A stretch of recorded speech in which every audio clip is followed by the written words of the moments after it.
Vamos a continuar con este segundo panel sobre protección de derechos en materia de datos personales, cuestión que, cómo no decirlo, en un contexto en que ya nos acercamos cada vez más a la entrada en vigencia de la nueva ley de datos personales en diciembre del próximo año, es una cuestión que tenemos que plantearnos, ¿no? Cómo estamos o poniendo en marcha en las organizaciones, tanto del sector público como del sector privado, los nuevos desafíos que genera esta nueva institucionalidad y estatuto de protección de datos personales, así que agradezco mucho e invito a pasar también adelante a los expositores de este segundo panel, Edison Escobar, Gabriel Espejo y Carolina Moreno, Vicente López y Patricia Chandia. Muchas gracias a todos, los invito a tomar asiento.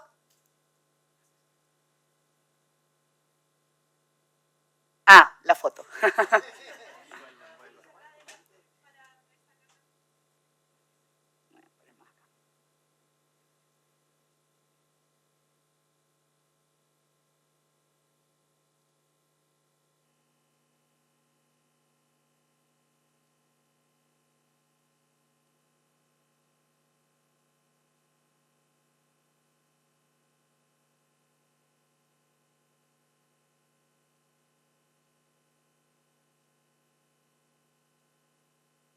Excelente, muchas gracias. Ahora sí, los invitamos a tomar asiento.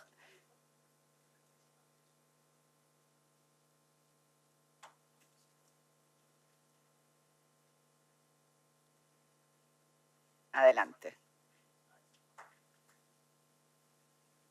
Vamos a comenzar, Matías, en el mismo orden, así como... Ok. Comenzamos entonces con la presentación de Edison Escobar. Muchísimas gracias a todos y que tengan una buena exposición.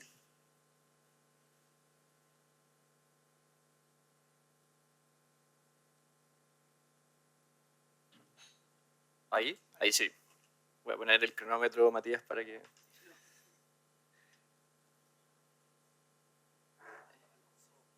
Perfecto. Bueno, después de las primeras ponencias, quedé un poco preocupado porque lo mío es un poco más una bajada a la realidad. Las dificultades de cumplir las medidas técnicas y organizativas establecidas en la ley 21.719. Y ahí estamos. El dilema del cumplimiento invisible. ¿Alguna vez saben qué significan TOM? Son las medidas técnicas y organizativas. Seguramente está esta dicotomía que si yo le pregunto al abogado aquí presente, me van a decir que es una obligación legal, que está demostrada en la ley, que son adecuadas según el riesgo, pero si le pregunto a algún ingeniero, ojalá que haya alguno, me va a hablar de cifrados, firewalls, logs, automatización y arquitectura segura. ¿A qué voy con esto? Que aquí hay un problema y que no estamos queriendo ver. En general los TOMs son un desafío para las organizaciones y el problema es que aún no tenemos un lenguaje común. Entonces, cuando yo quiero interpretar unas TOMs, lo más seguro es que vaya a lo legal. Yo soy abogado. Pero cuando escucho al de ingeniería, me va a decir como, ok, ¿cómo aplicamos esto en la realidad? Y ahí se produce un problema. No hay lenguaje común. Y la solución es sencilla. Sin embargo, nuestra ley está muy influenciada por GDPR. Y hay algo importante. GDPR cuenta con guías, documentos orientadores, jurisprudencia. Tiene años de ventaja con nuestra ley. Sin embargo, el legislador, cuando agregó las medidas técnicas y organizativas, simplemente copió y pegó la norma. El problema de esto es que nosotros no tenemos la misma cantidad de tiempo, no tenemos las guías oficiales. De hecho, la agencia todavía no existe. No tenemos jurisprudencia sobre qué son estas medidas técnicas y organizativas y tampoco tenemos certeza de si vamos a cumplir o no. Por lo tanto, se tomó la referencia a un texto, pero no se pensó en su ecosistema. Aquí, 3 ejemplos concretos. Una brecha técnica. Una empresa del retail tiene cifradas sus bases de datos y sus políticas de, ahí dice backups, pero es backups, y así se lo declara la futura agencia. Técnicamente cumpliría, pero ante un incidente no puede demostrar qué criterio utilizó para este cifrado, cuándo fue la última prueba de restauración y eficacia. Mi pregunta es, ¿cumple o no? ¿Cumple con estas medidas técnicas organizativas? Luego, un vacío metodológico. 2 empresas del mismo sector, una pyme y una corporación. La ley exige medidas adecuadas, pero no a proporcionalidad. Por lo tanto, en una pyme yo instalo contraseña de 14 dígitos y en una corporación implementa MFA, multifactor de autenticación, rotación en periodos de tiempo, auditorías. ¿Ambas cumplen o una cumple más que otra? Y el último es un caso interesante. La ley exige la evaluación de impacto en privacidad de datos sin matriz. ¿Esto qué quiere decir? Que un banco queriendo cumplir con la norma que va a entrar en vigencia en diciembre dice voy a hacer un EPID. Y el resultado es que usa una planilla de la Unión Europea y deja fuera un análisis de riesgo. El resultado son 60 hermosas páginas legales sin ninguna decisión trazable. ¿Se cumplió con la evaluación? Ahí está. El cumplimiento, por lo tanto, no es binario, no es un sí o un no, es dependiendo de la categoría. Aquí hay un vacío metodológico que quiero explicar con un ejemplo. A mí me gustan mucho las motos y los autos. Entonces tengo un mecánico que sabe mucho de motores y le digo, deja este motor a punto para correr en la próxima carrera. Este mecánico va a preguntar, ¿qué motor es? ¿Quién fue el fabricante? ¿Cuántos kilómetros tiene? Y va a tratar de resolver. Va a ir a ese motor, va a tratar de hacer lo mejor posible, pero en realidad todavía tiene dudas, porque nunca hubo guías, nunca había un checklist de ese motor. ¿Cuál es la conclusión? El motor puede haber quedado bien ajustado o mal ajustado. Esta es la misma distinción que hay que hacer en la norma. Ese mismo mecánico, si tuviese un checklist, podría dejar ese motor a pleno como movimiento. El punto está en que, ¿cuáles son las prioridades institucionales? La Comisión Asesora Ministerial para la Implementación de la Ley de Protección de Datos Personales, ese es el nombre, es súper largo, no existe una priorización efectiva de las TOMS, de cuáles son las medidas. De hecho, si ustedes se fijan en sus actas, están publicadas, establece como criterios hacer EIPDs, hacer evaluaciones de impacto, generar certeza, establecer una matriz de riesgo para sancionar, pero no establece nada para cómo comenzar este camino. Por lo tanto, aquí tenemos una propuesta. El riesgo como base del lenguaje común. Hay un sesgo estructural, según mi perspectiva, que es un principio operativo. Toda organización, no importando su tamaño, que trate datos, debería documentar y revisar sus decisiones de seguridad y privacidad. ¿Por qué? Porque esto es lo importante. Y estandarizar ese análisis debería venir por criterios establecidos por la agencia.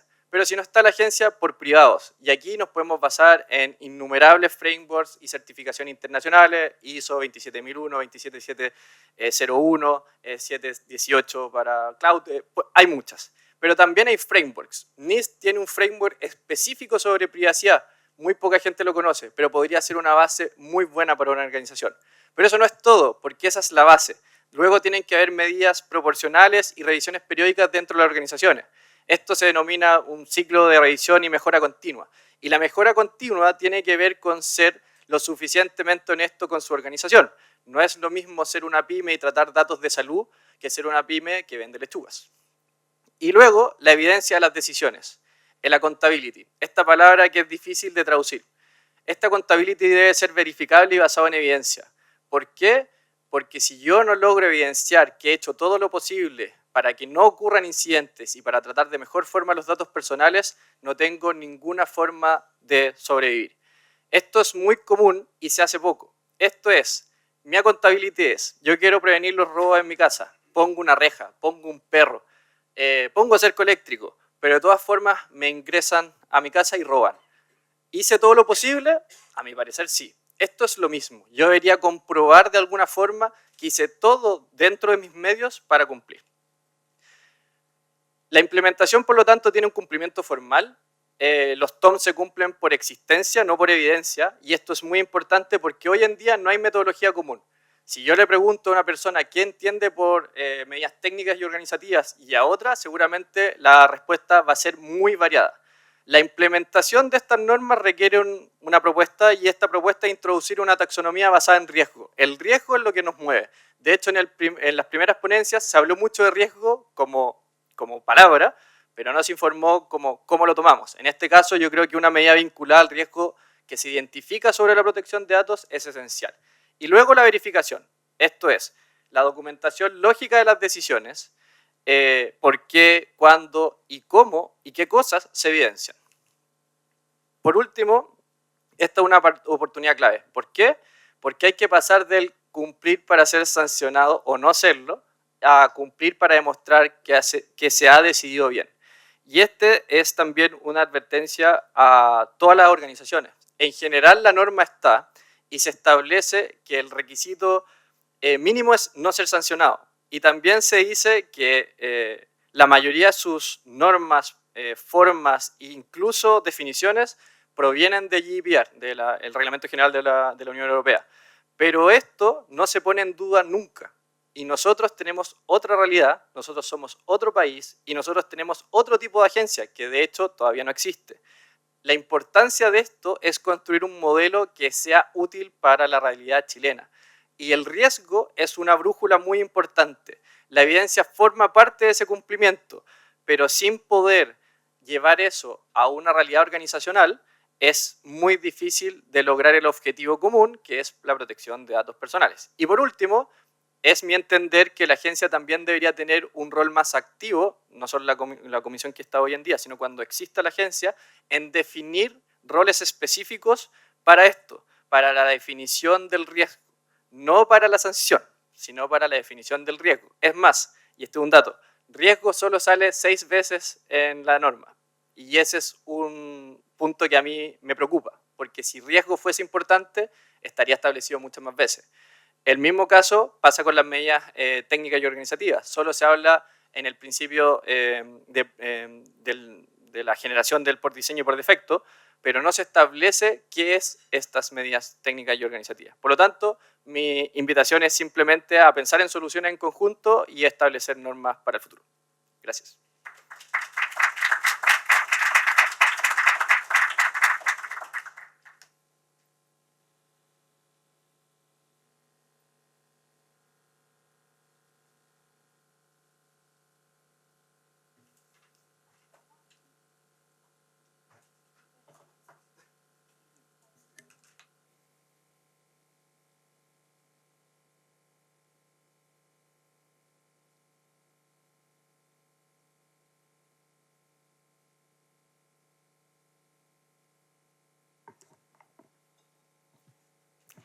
Hola, mi nombre es Carolina Moreno y junto con Gabriel Espejo les vamos a explicar por qué son necesarios estándares de revisión judicial equilibrados respecto del reclamo de ilegalidad.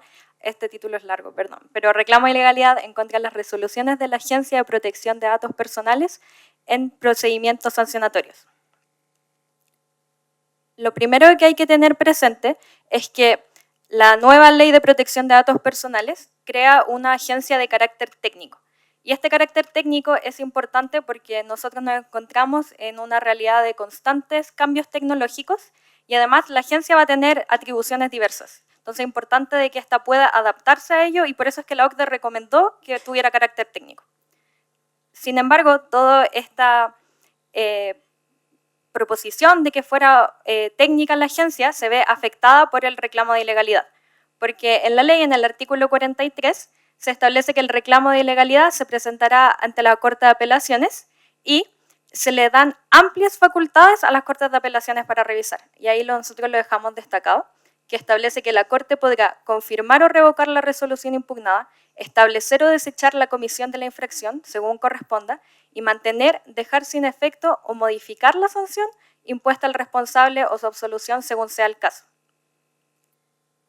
El reclamo de ilegalidad no está regulado de manera uniforme en nuestra legislación, sin embargo, la Corte Suprema se ha referido a este y en ese sentido ha establecido, por un lado, que el reclamo de ilegalidad tiene que tomarse como un examen de legalidad, es decir, realizar un examen respecto de la conducta infraccional atribuida y del marco legal que la sanciona, y al mismo tiempo establece límites para este examen de legalidad. Por ejemplo, si se determina que se actuó de forma legal, no corresponde rebajar la multa, y al mismo tiempo estos criterios, por ejemplo, las atenuantes y los agravantes no se pueden utilizar para recalificar la conducta, sino que solamente, entendiendo de que siempre hay un rango para las multas, moverse dentro de este rango.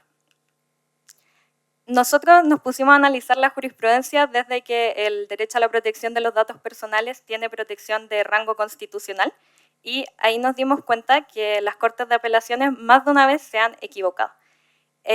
Nosotros sabemos que eso podría ser subjetivo, por eso decidimos mostrarle algunos ejemplos de cómo se han equivocado y al mismo tiempo porque esto sería grave para la agencia y más que nada protegiendo su carácter técnico debido a los errores que podrían cometer, entendiendo que tienes estas amplias facultades para revisar los casos en relación si es que ellos aplicaran criterios técnicos que desconocen. Entonces, por eso les presentamos el caso universidades y también el caso de escaneo de iris. En relación al caso universidades, que fue bastante noticioso en su momento, tenemos que la Fiscalía Nacional Económica le requirió a las instituciones, en el marco del estudio de mercado sobre la educación superior, mucha información respecto a sus estudiantes. Primero les pide el nombre, el RUT y además 4 formas de contacto. Les pide el número de teléfono, el correo electrónico institucional, el correo personal y cualquier otro correo electrónico que tengan del estudiante. Lamentablemente, este recurso lo presentaron la Universidad Católica, la Universidad de Chile y la Universidad de Santiago y lo rechazaron las Cortes de Apelaciones. Y lo problemático aquí, y ese es el ejercicio que le queremos invitar a realizar, es que lo que se analiza en esa sentencia es la base de licitud. O sea, pueden o no solicitar estos datos y los argumentos era consentimiento o autorización a través de una ley y la Corte decide que la Fiscalía Nacional Económica estaría facultada, por lo que dejamos ahí entre comillas destacado, porque podría solicitar las informaciones y los antecedentes que estimen necesarios con motivo de las investigaciones que practique, entendiendo que esto también se aplica a estudios de mercado. Lo que nosotros encontramos particularmente problemático es que en los recursos de protección que se presentaron se le dijo a la Corte que tenía que no solo analizar la legalidad, sino que también la proporcionalidad del requerimiento. Y esto es importante porque cuando la agencia tenga que trabajar, no solamente va a tener que determinar la base de licitud, sino que también la licitud del tratamiento. Y aquí es donde la Corte comete, fue horrible el párrafo, yo le leí decía, no puede ser, porque les dicen, tienen que analizar si es que esto es proporcional. Y ellos dicen, sí, pero está muy bien que la Fiscalía Nacional Económica haga un estudio del mercado sobre este tema. Pero eso no es lo que le están preguntando. Lo que le están preguntando es, ¿corresponde que pida toda esta información para realizar el estudio de mercado? Y ellos nunca se refieren al tema. A pesar de que es un volumen de datos significativo, el recurso de protección de la Chile salía que eran como 160.000 datos como solo por ellos. Entonces, ¿cómo iban a manejar ellos tanta información? Nosotros elegimos este caso en particular porque esta infracción está contemplada en la nueva Ley de Protección de Datos Personales, el artículo 34 ter, letra C, la infracción al deber de proporcionalidad como el principio, contempla una multa en la categoría de infracción grave. Entonces, esto podría haber sido un caso que le hubiera llegado a la Corte de Apelaciones pensando de que alguien presentara un reclamo de ilegalidad contra su resolución y si es que la Corte de Apelaciones hubiera tomado el espacio para reanalizar y hacer este ejercicio técnico, probablemente se hubiera equivocado. Igual, a título personal, a mí me llegó el correo de la Fiscalía Nacional Económica pidiendo que yo respondiera a la encuesta y yo no la respondí porque dije, si tiene otras 3 formas de contacto mía, voy a esperar a ver que me contacten por esas y no me contactaron por ninguna, así que tal vez sí fue innecesario pedir tanta información. Bueno, respecto al segundo caso, el caso de escaneo de iris, se compone de 2 causas. Bueno, todo se resume en la famosa empresa WorldCoin, polémica por ofrecer criptomonedas a cambio del escaneo del iris de los usuarios. El primer caso se refiere a una fundación que interpone una acción de protección argumentando que el consentimiento que se pide para dar estas criptomonedas no sería realmente informado, particularmente porque no se mencionan el consentimiento que es almacenado bajo tecnología blockchain. Y en segundo lugar, que no hay certeza de los deberes de cuidado y la seguridad del almacenamiento de estos datos personales. En este caso, la Corte de Apelaciones de Valparaíso rechazó la acción, argumentando que los usuarios tenían, con los términos y condiciones, acceso a las condiciones del tratamiento y que era válido su consentimiento, y que respecto a las medidas de seguridad, era un proceso que debía ser ejercitado bajo el procedimiento de la Ley 19.628. La Corte Suprema conoció de la apelación, sin embargo se limitó solo a confirmar el fallo. Y respecto del segundo caso, se refiere a un padre que representa a su hija menor de edad, adolescente, que habría escaneado su iris sin el debido consentimiento. La Corte de Apelaciones de Santiago en primera instancia rechazó el recurso, argumentando que la empresa había borrado los datos. Sin embargo, la Corte Suprema corrigió el fallo y estimó que el consentimiento no fue otorgado libremente por ser una menor de edad y también que no había certeza de que la empresa hubiera borrado efectivamente los datos, de que el proceso fuera efectivamente adecuado. En este caso tenemos 2 problemáticas. El primero es el consentimiento, que es regla general en materia de datos sensibles como son los datos biométricos o datos de niños, niñas y adolescentes, que debe ser libre, informado y específico en cuanto a su finalidad. Si bien se puede llegar a discutir si realmente fue libre e informado, ninguno de los fallos entra a analizar cómo fue este consentimiento, lo cual es preocupante. Respecto de datos biométricos, en general se reconoce que son datos biométricos y que por lo tanto son sensibles, pero las implicancias de que estos datos sean sensibles no se ven en ninguna parte del fallo. Lo mismo con datos de niños, niñas y adolescentes. El segundo caso, si bien se falló a favor del recurrente por ser datos de un adolescente, en verdad se ha usado como fundamento leyes de protección a los derechos de los adolescentes y no la ley de datos personales. Y esto también constituye una infracción grave por problemas de consentimiento libre e informado, y segundo, por realizar tratamiento de datos de niños, niñas y adolescentes con infracción a las normas previstas en la ley. Tiene también una infracción grave con multa hipotética entre 5.000 y 10.000 OTM. Y bueno, podemos ver que, al lado, perfecto, que hay un riesgo muy grande en el desconocimiento de las Cortes respecto a la materia técnica que representa la protección de datos personales. Si bien la ley es una ventaja gigante para la generación de confianza en las instituciones, en la población, y también para la certeza jurídica y la permisión del libre flujo de información, también hay que considerar que el marco legal, el marco regulatorio, no solo es la ley que va a entrar en vigencia el próximo año, sino también las decisiones y resoluciones de la agencia, que en parte son factor importante del éxito de esta ley.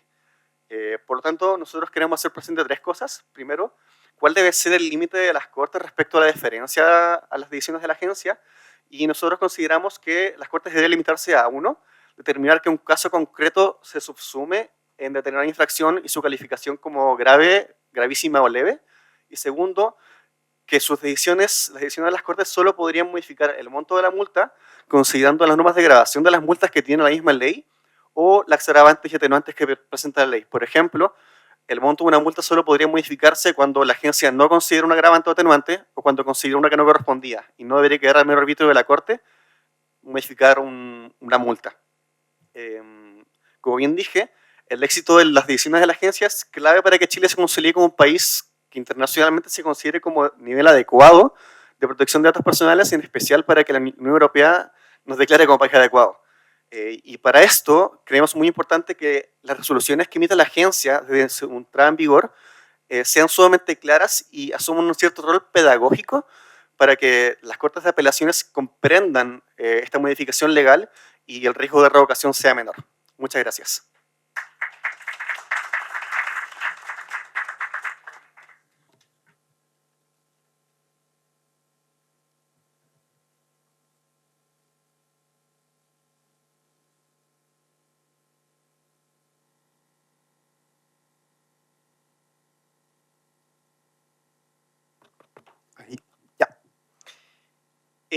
Bueno, hola, mi nombre es Vicente López, soy estudiante de Derecho de la Universidad de Talca, y hoy les voy a hablar del uso de clave única por parte de empresas privadas y la vulnerabilidad que esto supone para la protección de datos personales.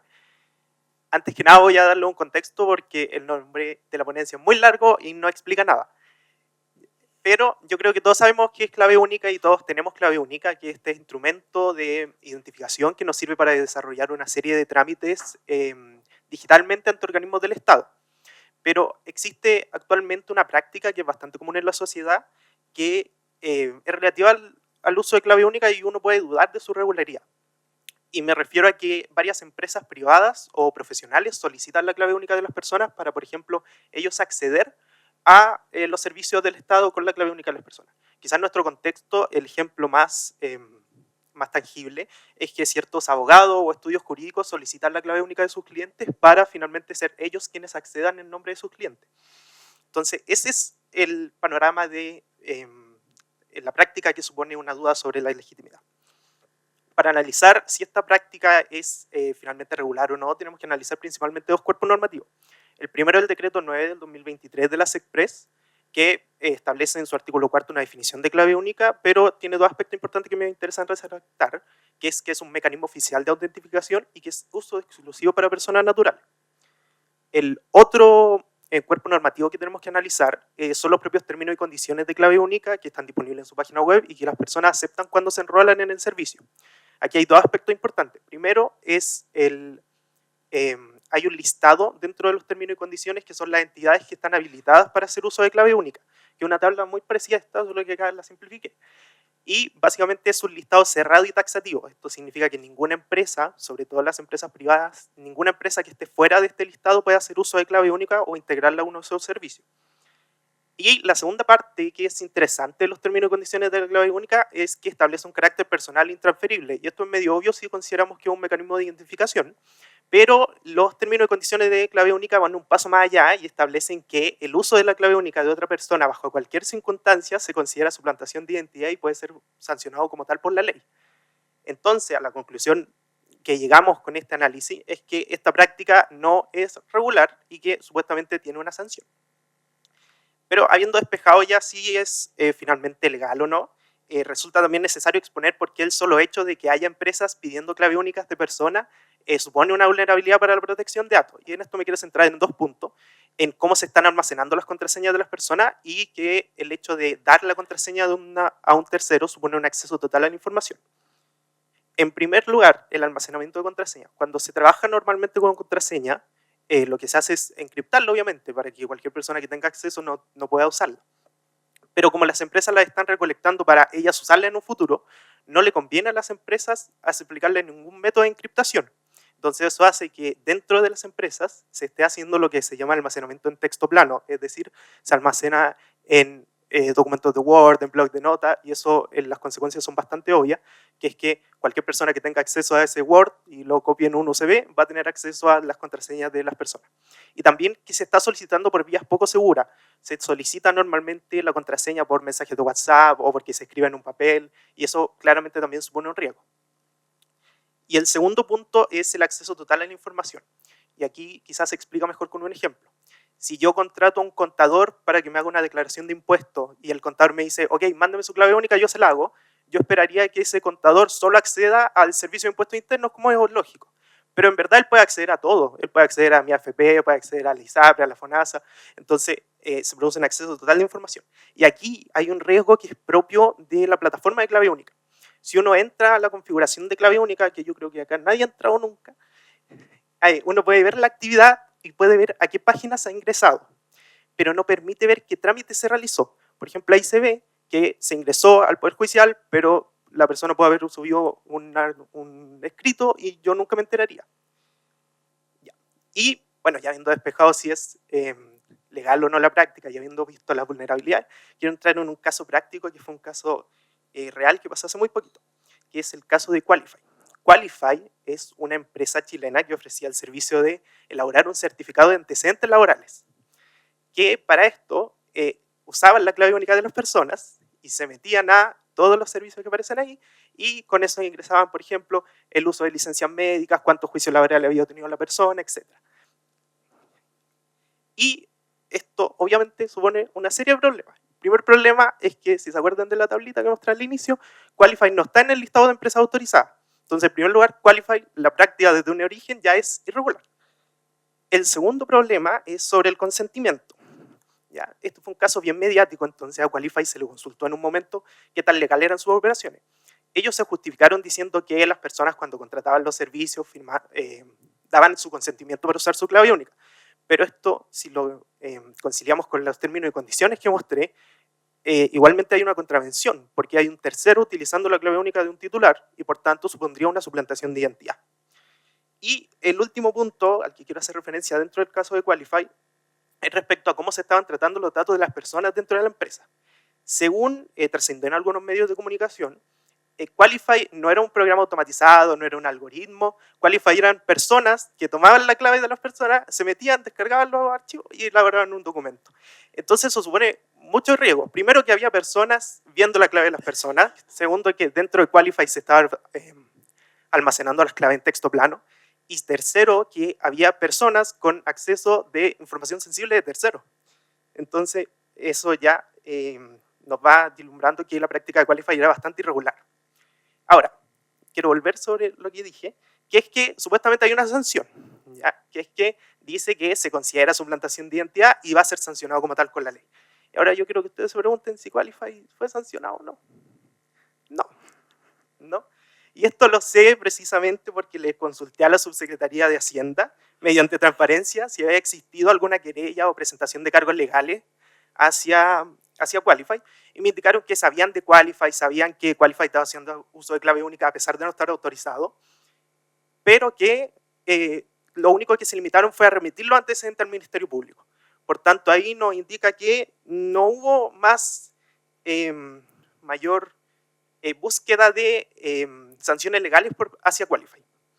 Y esto no es algo particular del caso de Qualify. Yo busqué con prácticamente todos los buscadores de jurisprudencia que existen y no existe en ningún caso un juicio donde el Estado se haya querellado contra un tercero, un particular o una empresa que haya utilizado la clave única de terceros. Y esto produce una situación bastante difícil de entender porque el propio Estado redacta unos términos y condiciones de clave única donde dice, ok, no hagan esto porque lo vamos a sancionar, pero en verdad nunca ha buscado sancionarlo. Entonces no habla de que hay un abandono del Estado en esta materia. Y como hay un abandono del Estado en esta materia, yo creo que se hace necesaria una serie de cambios a implementar. Acá hay varias cosas que se pueden proponer, pero yo quisiera proponer esencialmente dos. Una verificación de 2 pasos y una apertura regulada privada. La verificación de 2 pasos, yo creo que todos sabemos que es el típico mensaje que llega al correo, al teléfono y uno ingresa para finalmente añadir una capa extra de seguridad. Esto significa que incluso si un tercero tiene acceso a la clave de una persona, no va a poder acceder sin esa clave de 2 pasos. Ahora, pasó algo muy curioso, que es que mientras yo estaba haciendo esta ponencia, Clave Única ya implementó la verificación de 2 pasos. Entonces me arruinó un poco esta lámina.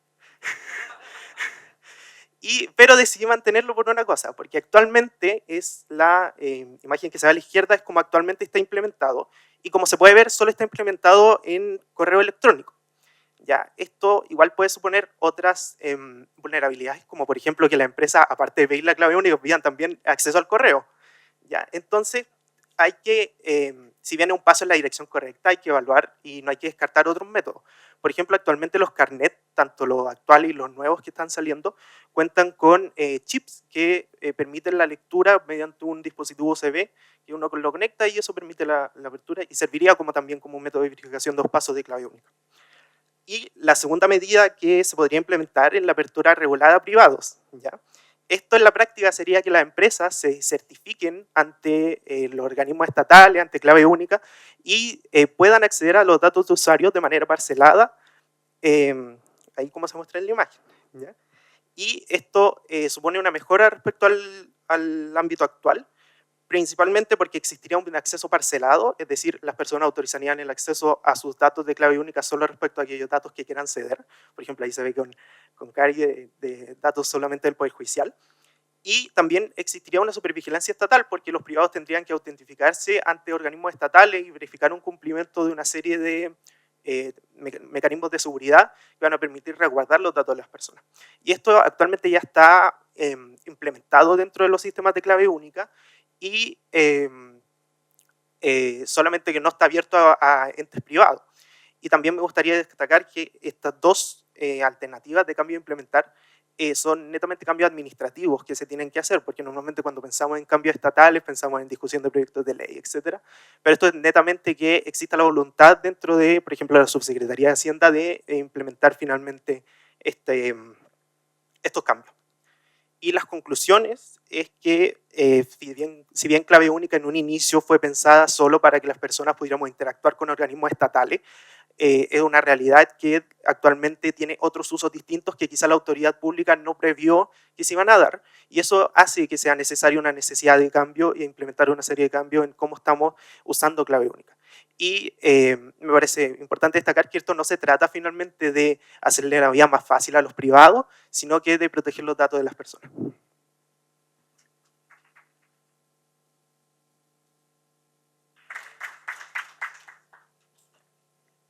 Hola, ¿se escucha? Hola, ¿cómo están? Gracias por la invitación, yo me siento un poco fuera de lugar, pero les voy a explicar inmediatamente de qué se trata. Mi nombre es Patricia Chandía, soy socióloga y magíster en inteligencia artificial de esta universidad. Vengo un poquito de una formación distinta a la mayoría de los que están acá, pero les traigo un poco más optimista, un uso más optimista, una implementación que está funcionando en estos momentos y que todo partió por la premura de la implementación técnica que posibilita el cumplimiento de la nueva ley de datos personales en Chile. Estamos en periodo de preparación y había harto que hacer en ese sentido. Entonces, esta presentación se llama Gobierno de Datos Aumentado, es decir, hacer una gobernanza en el sentido amplio y las medidas técnicas de gobierno de datos a partir de herramientas de IA generativa aplicadas como si fuera un experto en este tipo de tareas.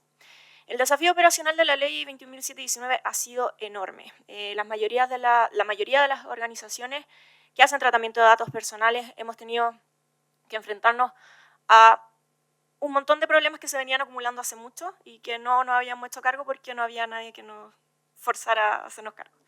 Entonces, esta ley establece un estricto marco de la protección de datos personales y sensibles, en primer lugar, que era algo que se tendía a usar bastante democráticamente para los equipos de analistas y científicos de datos. Y también vienen las sanciones de hasta 20.000 UTM, si no me equivoco, por infracciones graves, que también le dan una urgencia al cumplimiento, y en el sentido también de un porcentaje de las ganancias o los ingresos de la organización anualmente. Entonces, por un lado teníamos el problema de los datos, tenemos estas dos conceptualizaciones, son problemas bien que aparecen en la literatura, bien documentados. El data debt, que es esta deuda técnica, una acumulación de volúmenes de datos inmanejables, sin documentación, que nadie sabe muy bien qué hay ahí y que se ha ido acumulando con el tiempo. Y el dark data, que son los datos escondidos o datos ocultos, en donde las organizaciones tienen información. ¿Por qué? Porque sí, porque qué bueno tenerla, porque el monto tampoco es tan grave tener más y más tablas y más información acumulada, pero tampoco tenemos claridad de qué hay ahí. Por lo tanto, obviamente, eso imposibilita saber si que hay datos personales o sensibles, ya que el almacenar estos datos también es un tratamiento de datos. Y por otro lado, el problema de los procesos, más ligado a los procesos, dada la deuda técnica y los datos escondidos, los procesos también se vuelven insostenibles si son de carácter manual. Los métodos manuales de revisión y clasificación de datos no le siguen el paso a lo que es esta acumulación de datos y generación de datos también, cada vez que un equipo de analítica avanzada genera un modelo, etc. Y los procesos manuales lentos y costosos, no había caso. En la organización somos poquitos analistas de gobierno de datos. De hecho, yo me dedicaba a otra área antes. Dada la ley y dado el máster en IA, me fui orientando hasta esta área para tratar de implementar una solución en esta área. Entonces, ¿cómo podemos aplicar estos principios que trae la ley de finalidad, de minimización o de principio de mínimo privilegio? Quizás pseudonimizar los datos para aquellos que no necesitan tener acceso al dato uno por uno. ¿Cómo podemos responder a los derechos ARCOP? Sobre todo en el tiempo que vamos a tener para responderle al afiliado, al cliente. Si no sabemos ni siquiera qué datos tenemos, dónde están y para qué se usan. ¿Ya? Se vuelve complejo, estamos hablando de el orden de 15.000 tablas, ¿ya? Con información. Y en el caso de cajas de compensación, aún más grave porque estamos hablando de incluso datos sensibles, altamente sensibles, como licencias médicas FONASA, créditos sociales, pago de prestaciones legales. Y además tenemos esta cantidad de datos que llegan a ser líder de mercado con 4,5 millones de personas más o menos. Entonces es bastante. La oportunidad entonces es traducir esta obligación legal, y ahí es donde entra como más mi labor, mi trabajo en el día a día, en un proceso que sea automatizado, pero también auditable y escalable. Ya que sepamos qué está haciendo este modelo, aunque sea IA generativa, ya vamos a llegar a eso, y escalable también que crezca con la organización en el tiempo y se vaya generando a medida que nosotros generamos datos. ¿Ya? Que no tenga que esperar a la siguiente oleada, que no tenga que esperar que haya un analista disponible para tomar esa tarea, sino que vaya en el instantáneo.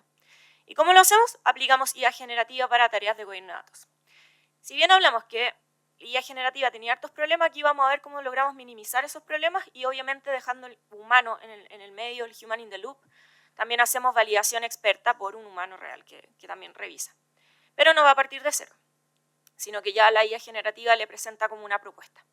Entonces las capacidades que identificamos que un analista humano en gobierno de datos debería tener para esta documentación de tablas, las derivamos en 5 tareas, que primero es crear la descripción de tabla como texto natural, generar los diccionarios de datos de las tablas, a veces por default se crean unos nombres de columnas que después nadie sabe qué son, la clasificación por dominio de negocio, que también nos ayuda a identificar el owner o el responsable de esa tabla, el que le debe hacer seguimiento y mantención, y el que también debe levantar los criterios de calidad que vienen del negocio, que no siempre son criterios de calidad técnicos como un formato. La identificación de datos personales y datos sensibles, pero enmarcados en la ley chilena. Entonces, brevemente, la IA generativa nosotros la vamos a tener muy enmarcada. Primero voy a partir por lo que sería un chat general libre, ChatGPT, Gemini, todo lo que ustedes tienen acceso libre, público en la web. Nosotros lo que hacemos es tomar este modelo de lenguaje fundacional que está debajo del funcionamiento de este chat, que permite generar o crear texto en lenguaje natural, pero además comprende el contexto y el significado, es decir, no nos quedamos solo con la palabra, y esa es la diferencia de la IA generativa por su arquitectura que está detrás matemáticamente, en donde puede tomar sentencias o oraciones e ir como infiriendo y tomando significados latentes, que antes no era posible, por eso los modelos de lenguaje anteriores que trataban de ser conversacionales terminaban siendo un bodrio.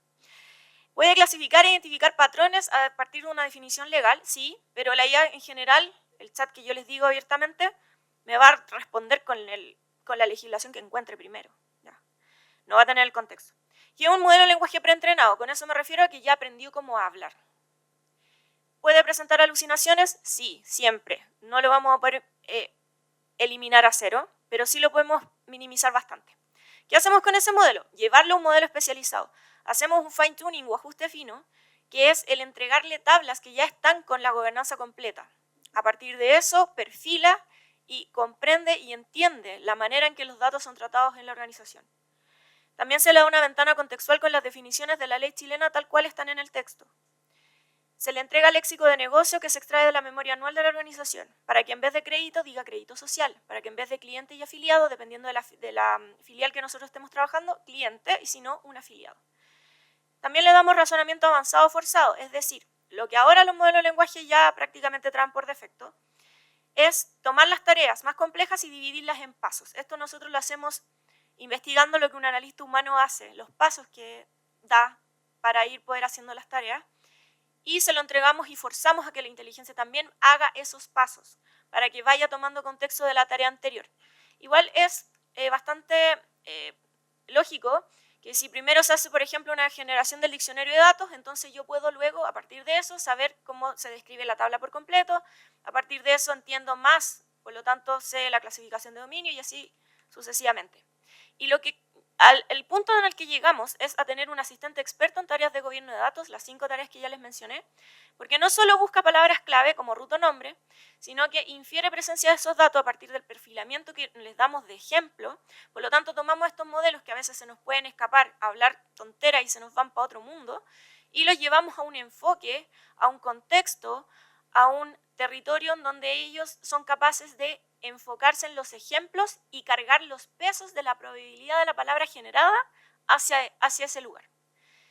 También aplica las definiciones, no de cualquiera, de la ley chilena, se adapta al perfilamiento de los datos de la organización y a pesar de que hemos reducido bastante las alucinaciones en ese punto, a pesar de eso, igual necesita obviamente una supervisión humana para validación. Por lo tanto, el analista no parte desde cero, no parte quizás buscando incluso en el linaje de donde venían esos datos, sino que ya tiene un propuesto para poder chequearlo, hacer las ediciones que quiera y subirlo automáticamente al software o la plataforma que ustedes usen en la organización, en nuestro caso Dataplex, es como la de Google, y lo hace así. Un modelo de lo mismo que ya les dije, 2 tareas de descripción que generan texto y 3 tareas de clasificación que hacen clasificación binaria y multiclase. Más de lo técnico, eso es lo que hace el preprocesamiento, me lo voy a saltar, si tienen dudas podemos hablar después. Y así se ve más o menos. Entonces, el analista le entrega el nombre de la tabla o el sistema se da cuenta que hay una tabla nueva y de string field 0 pasamos a la descripción de que ese podría ser un cargo o posición laboral, que en este caso era como activo o pensionado. String field 1 venía a ser el primer nombre del cliente, por lo tanto me clasifica si hay datos personales o sensibles por cada una de esas variables Y además me da unas justificaciones que yo también le pido en el prompt, para poder entender si es que hay alguna alucinación, alguna falla y poder irla corrigiendo con el tiempo. De la misma manera me da una descripción de tabla del lenguaje natural, ahí está oculto el nombre de la tabla, pero me explica lo que contiene y para qué debería ser usada esa tabla, por ejemplo. Luego la clasifica, según esto mismo, según lo anterior, en el dominio de afiliados. Por lo tanto, nosotros deberíamos ahí contactar al dueño de esos datos y a quien maneje esos datos, al custodio también, según el dominio de afiliados. Y con esto, brevemente, hemos logrado métricas sobre el 90% en precisión de identificación de datos personales, datos sensibles, clasificación de dominios, que en este minuto llevamos como 13 dominios, y una reducción del trabajo de unos 45 minutos para generar todo esto por un analista humano a 8.5 minutos entre la generación automatizada o aumentada con IA generativa y la revisión por parte del analista de datos. Hay más detalles sobre cómo se miden estas métricas y quedemos en contacto para cualquier duda, estoy disponible. Gracias.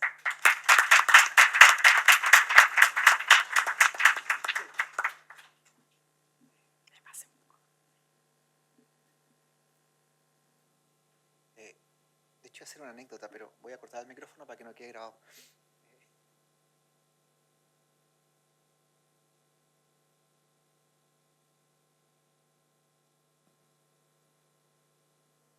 Un punto interesante que sería a considerar en ese punto era que efectivamente el Ministerio Público, o sea, la Fiscalización Económica hizo algo fantástico, ¿no? Determinó cómo iba a usar los datos, ¿no?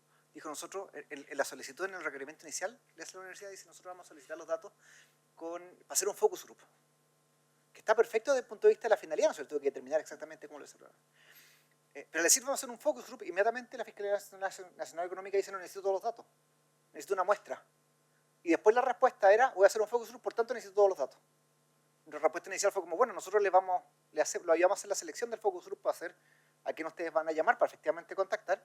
Y no, nosotros vamos a hacer ese trabajo porque no confiamos en la capacidad que tengan ustedes para hacer focus group a las universidades. Bueno, preguntas, por favor. Por acá primero.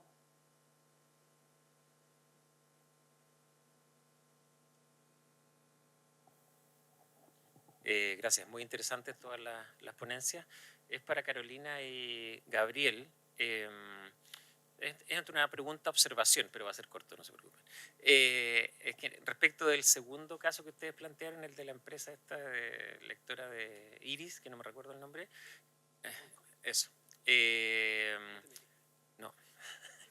No di mis datos. Igual lo tienes, pero gratis. Me perdí $50. Bueno. No, en relación al tema del consentimiento, si ustedes siguen, digamos, estudiando esto, es interesante porque hay demandas colectivas en materia de protección al consumidor donde sí se ha tocado el tema del consentimiento en cuanto a el tratamiento de datos personales. Me acuerdo de una que fue CENAC con Ticketmaster y ahí la Corte Suprema expresamente determinó que no había habido consentimiento en estos términos y condiciones generales porque no se había informado al cliente digamos, de qué se trataba, porque era en el marco de la adquisición de un ticket para un festival o concierto y por lo tanto nadie espera que sean todos esos datos personales y con la finalidad, además que eran finalidades comerciales para después Ticketmaster.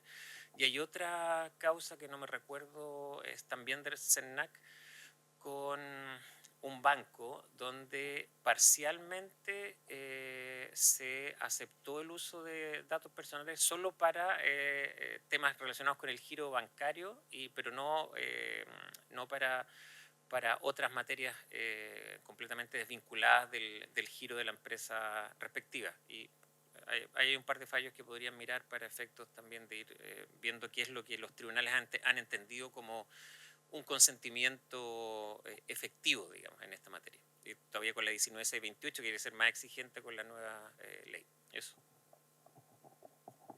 Claro, muchas gracias por la observación. Igual un tema que hemos visto es que hasta ahora los tribunales suelen colgarse de consentimiento bajo otras regulaciones. Por ejemplo, el segundo caso de Iris, la Corte Suprema argumentó con el consentimiento según la ley sobre garantías y derechos de niños y adolescentes, no sobre datos personales. Y aquí igual hay consumidor entre medio, y entiendo que igual debe estar influido por el consentimiento de derecho del consumidor. Y esperamos que ya con la modificación legal el consentimiento propio de datos personales tome mayor importancia.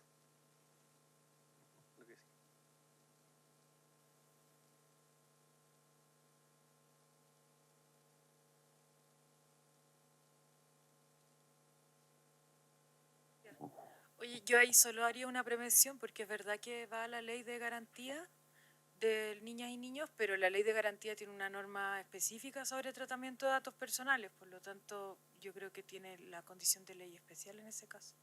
¿Vale? Eso. Hola. A ver, tengo, respecto de Edison, una cosa bien cortita.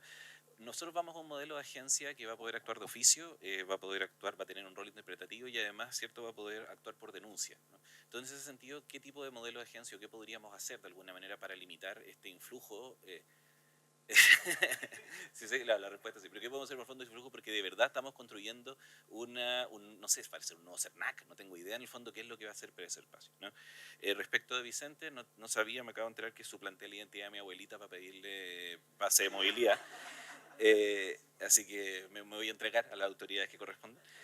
Y respecto de Patricia, si me podía explicar un poquito más dentro, lo mencionaste un poquito al pasar, que es un modelo de lo que hicieron, digamos, esta técnica de fine tuning que hacen del modelo, porque yo la verdad es que lo había visto respecto de como de RAG, o sea, en el sentido de Recurring Augmented, y no tanto fine tuning, porque la verdad fine tuning me parece que es un poquito como overkill, ¿no? Me parece que en realidad es como no sé cómo lo están haciendo en el fondo, pero no se me había ocurrido en el fondo gastar esa cantidad de plata, digamos, fine tuner un modelo para hacer algo, digamos, dentro del contexto de una empresa. Entonces no sé si profundizar un poquito más respecto de eso.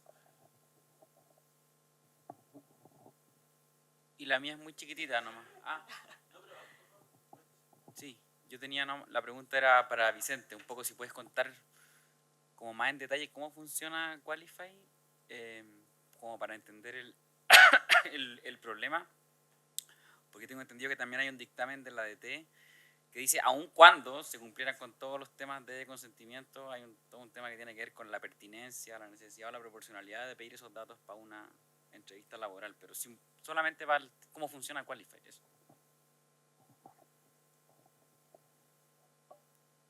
Ya, yo.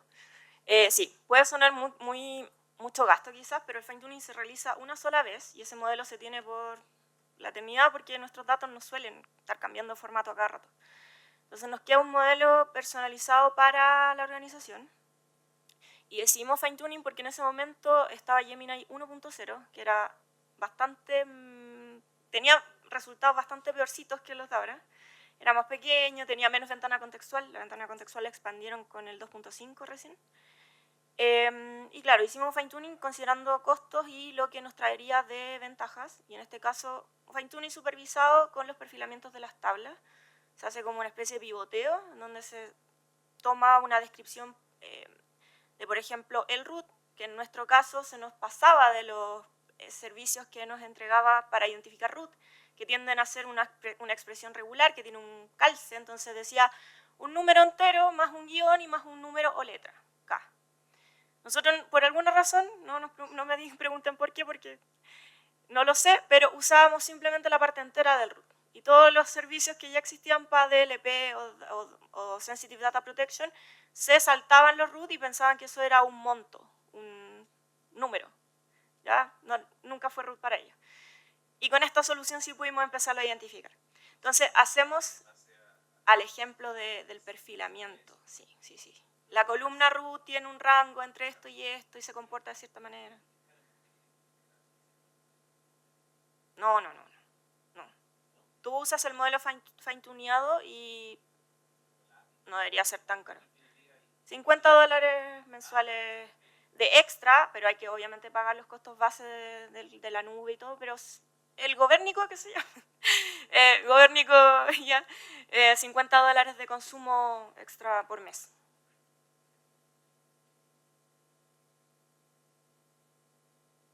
Ya, respecto a cómo funciona Qualify era básicamente, bueno, es porque sigue actualmente disponible, a pesar de todo lo que dije. uno entra a Qualify y, por ejemplo, selecciona un tipo de certificado que, no sé, tenga la cantidad de juicios laborales que uno ha tenido y la cantidad de licencias médicas que ha pedido. Y uno le daba su contraseña a Qualify, es decir, se la escribía. Y Qualify después iba a, por ejemplo, no sé, ya, ¿cuántos juicios laborales he tenido? Ya, ingresaba a la oficina judicial virtual, revisaba y ponía, no sé, 2. Y ese documento lo entregaban.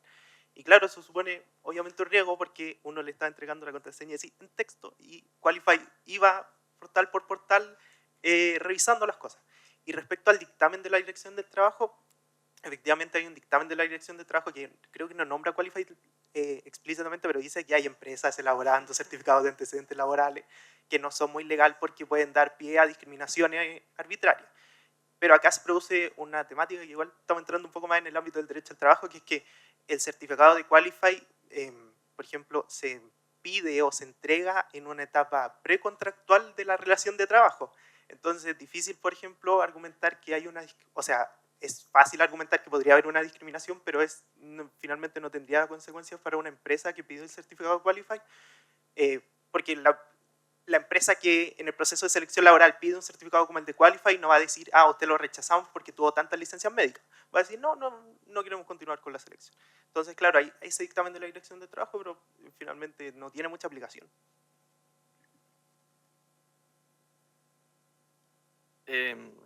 Lamento decepcionar con la respuesta, pero no sé. Lo que sí sé que esto ha pasado en otros países y en general la realidad no es muy positiva en el sentido de que el año pasado hicieron un estudio en la Universidad de Cornell evaluando a 1000 personas que se dedicaban a privacidad de datos, expertos en privacidad de datos, tanto ingenieros como abogados y tomadores de decisiones, y les preguntaron abiertamente qué entendían ellos por medidas técnicas y organizativas, y el gráfico era completamente difuso. No había una respuesta clara, y incluso hoy, el año pasado salió un informe de la ICO que decía que el 60% de las empresas o organizaciones no tenían muy claro qué eran para cumplir estas medidas técnicas y organizativas. Entonces, en general, yo sí puedo creer que una agencia que está recién naciendo podría tener esto a la vista para ser no solo más efectiva en sancionar, sino también en buscar el apoyo de los privados y de las organizaciones para poder tener una base más clara dependiendo de la industria. Pero también debo decir que más allá de la agencia hay entes que van a ser regulados por seguramente, no sé, la CMF ya está haciendo un trabajo respecto a esto, y creo que los entes que tienen una superdependencia de algún ente regulador, creería que podrían lograr una mejor forma de tener unas medidas técnicas y organizativas más claras, creería. Pero desde la perspectiva de una agencia no lo sé, y por lo visto en las últimas actas tampoco lo tienen tan a la vista. Yo creo que ese es el principal dilema, que no está entre las prioridades. Las prioridades que salieron en la última acta daban cuenta de la cantidad de gente, de los recursos efectivos que va a tener la agencia, del riesgo y las tablas para sancionar, pero no establecían como formas específicas para que las empresas puedan cumplir. Hay modelos, sí. Sí o sí. Sí, de hecho, hay modelos técnicos. La agencia española, Gran Bretaña también tiene, Inglaterra tiene uno, la alemana también tiene, la CENIL en Francia también tienen, pero es la línea base. El problema es que cuando las empresas quieren cumplir, hay algunas que se dedican a aspectos muy específicos de la protección de datos, y por lo tanto, ¿cómo vas a tú decirle a la agencia como, hola, trata de evaluarme de esta forma, yo tomé esto como medida básica, pero avancé en A forma o B forma?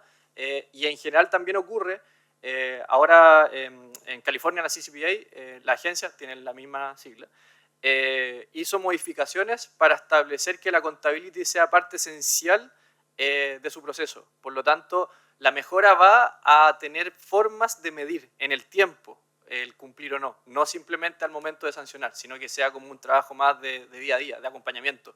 En general, yo espero que la agencia no sea simplemente un sancionador, sino que también sea una agencia que acompañe. Más considerando que la norma y la agencia, desde mi perspectiva, la agencia ya debería haber existido hoy en día y tener reglamentos, dictámenes, guías, focus group, todo. Este era el momento, estos 2 años. Vamos, ya nació atrasada. Exacto.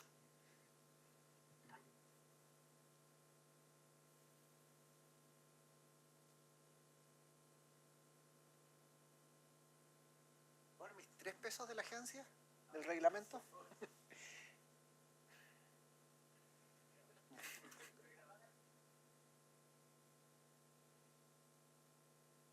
No parece ser que estén muy preocupados de la protección de datos personales. Todo lo que está apareciendo, de las mismas actas, ¿no es cierto? Se está pensando en la protección de datos personales desde la lógica de qué servicio da un abogado a asesorar a una institución. Ese es todo el foco. Entonces, todo lo que están viendo en técnicas, en las tomas, etcétera, está enfocado como qué presto yo como abogado, como servicio, más qué es lo que tiene que implementar, ¿no? Entonces, hay una lógica. Y bueno, a propósito estábamos conversando de eso, ¿no? De la noticia que salió en CIPER ahora, estos días no tan elegante la noticia. Porque están asesorando a los que están pensando en qué negocio van a prestar. No, mucho más que eso. Pero bueno. ¿Para qué me invitan? Oigan, nos vamos al almuerzo. Por favor, escaneen para que puedan calificar ustedes también, para que el público y la gente pueda calificar. Damos hora de almuerzo, estamos hasta las 2 me dicen atrás, a las 2 volvemos con las ponencias, a las 2 vamos a partir además súper entretenido, porque a la vuelta viene Felipe Torres, que es ex ingeniero de OpenAI, está acá, ¿no es cierto?, y actual fundador de Skyward, junto con mi compadre, que no para qué vamos a decir eso, ex ingeniero de OpenAI, ¿no? Entonces la presentación va a estar muy entretenida, volvemos a las 2 con él, nos vemos ahí, el almuerzo es libre, salvo los panelistas que se van al almuerzo con nosotros. Así que eso, nos vemos chiquillos a las 2.